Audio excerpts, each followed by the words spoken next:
ਤੇ ਆ ਰੀਆਰਡਰ ਨੂੰ ਪਹਿਲਾਂ ਸ਼ੁਰੂ ਕਰਦੇ ਹਾਂ। ਕਿਸੇ ਵੀ ਰੀਆਰਡਰ ਨੂੰ ਕਰਨ ਤੋਂ ਪਹਿਲਾਂ ਸਭ ਤੋਂ ਪਹਿਲੀ ਚੀਜ਼ ਹੈ ਕਿ ਤੁਸੀਂ ਉਹਨੂੰ ਸਕਿਮ ਐਂਡ ਸਕੈਨ ਕਰੋ। ਸਕਿਮ ਐਂਡ ਸਕੈਨ ਕਰਾਂਗੇ ਤਾਂ ਹੀ ਤੁਹਾਨੂੰ ਸਮਝ ਆਊਗਾ ਕਿ ਉਹ ਰੀਆਰਡਰ ਕਿਸ ਚੀਜ਼ ਦੇ ਬਾਰੇ ਗੱਲ ਹੋ ਰਹੀ ਹੈ।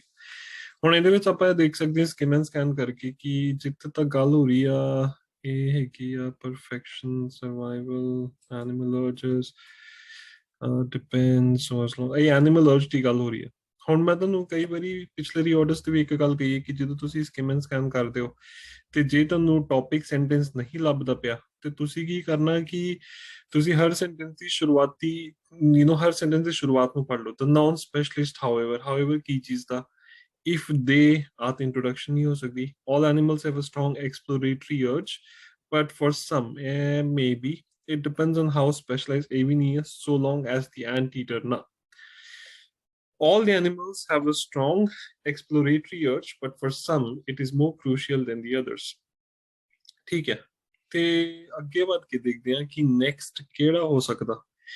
ਨੈਕਸਟ ਮੇਰੇ ਖਿਆਲ ਨਾਲ if they all put their effort into perfection of not really so as long as the anteater na I think ਇਹ ਹੋਗਾ it depends। it ਕਿਹਦੀ ਗੱਲ ਹੋ ਰਹੀ ਹੈ? exploratory urge ਦੀ ਗੱਲ ਹੋ ਰਹੀ ਹੈ on how specialized they have become during the course of evolution, ਹੈ ਨਾ। ਤੇ ਉਹਦੇ ਤੇ ਨਿਰਭਰ ਕਰਦਾ ਕਿ ਆਪਣੇ ਐਵੋਲਿਊਸ਼ਨ ਤੇ ਉਹ ਮਤਲਬ ਆ ਜਿਹੜੀ ਅਰਜ ਹੈ ਉਹਨਾਂ ਦੇ ਤੁਹਾਡੀ ਉਹਨਾਂ ਦੀ ਐਵੋਲਿਊਸ਼ਨ ਤੇ ਨਿਰਭਰ ਕਰਦੀ ਹੈ।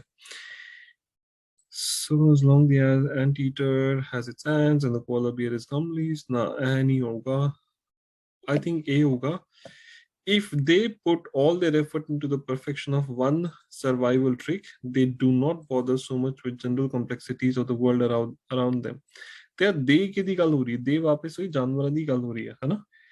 ਤੇ ਐਗਜ਼ਾਮਪਲ ਦੇ ਤੌਰ ਤੇ ਉਹਨਾਂ ਨੇ ਇੱਥੇ ਆ ਚੱਕਿਆ ਸੀਗਾ ਕਿ ਜਿੱਦਾਂ ਇਸੀ ਚੀਜ਼ ਦਾ ਐਗਜ਼ਾਮਪਲ ਹੈ ਕਿ ਜਦ ਤੱਕ ਇੱਕ एंट ईटर को एंट्स ने कोआला को गम है गया ਤੇ they are satisfied with living easy. ਕਿਉਂਕਿ ਆ ਦੇਖੋ ਆ ਚੀਜ਼ ਇੱਥੇ ਉਹਨਾਂ ਨੇ ਕੰਟੀਨਿਊ ਕੀਤੀ ਹੈ ਕਿ ਐਸ ਲੌਂਗ ਐਸ ਉਹਨਾਂ ਨੂੰ ਜੋ ਆਪਣੇ ਸਰਵਾਈਵਲ ਦੇ ਲਈ ਚਾਹੀਦਾ ਅਗਰ ਉਹ ਹੈਗਾ ਤਾਂ ਉਹ ਕੰਪਲੈਕਸਿਟੀ 'ਚ ਧਿਆਨ ਨਹੀਂ ਦਿੰਦੇ।